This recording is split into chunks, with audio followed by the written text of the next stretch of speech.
महत्वाचा आहे. जे सत्य राहुल गांधींनी आज मांडलेलं आहे. आम्ही सगळी बरेच मंडळी बिहारला होतो. बिहारची शेवटच्या सभेला आम्ही होतो. सामान्य माणसांमध्ये एक आक्रोश आहे. सामान्य माणसाला वाटतं की 5 वर्षानं मला एकदा हक्क मिळतो, मला एकदा मताचा अधिकार मिळतो. माझं मत कुणाला जाणार आहे मला कळणार नसेल तर या लोकशाहीला अर्थ काय असणार आहे, या डॉक्टर बाबासाहेब आंबेडकरांनी दिलेला घट्ट अर्थ काय असणार आहे, अशी साशंकता आज निर्माण झालेली आहे.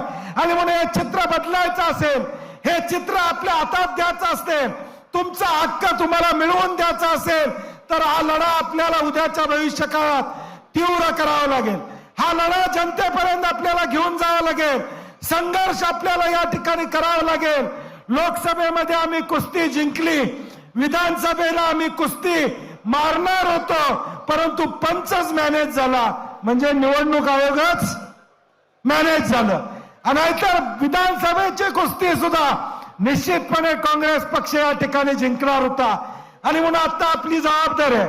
राहुल गांधींनी आपल्याला एक वाट दाखवून दिलेल्या या वाटेवरून माझी कार्यकर्त्यांना विनंती आहे, आज सुनील केदारांसारखं एक कणखर नेतृत्व तुम्हाला या ठिकाणी मिळालेलं आहे. ज्या नेतृत्वाला अनेक अडचणी आल्या, ज्या नेतृत्वाला अनेक संघर्षाला समोर जावं लागलं. आता isakal.com आहे देशातील नंबर 1 ची मराठी न्यूज वेबसाईट.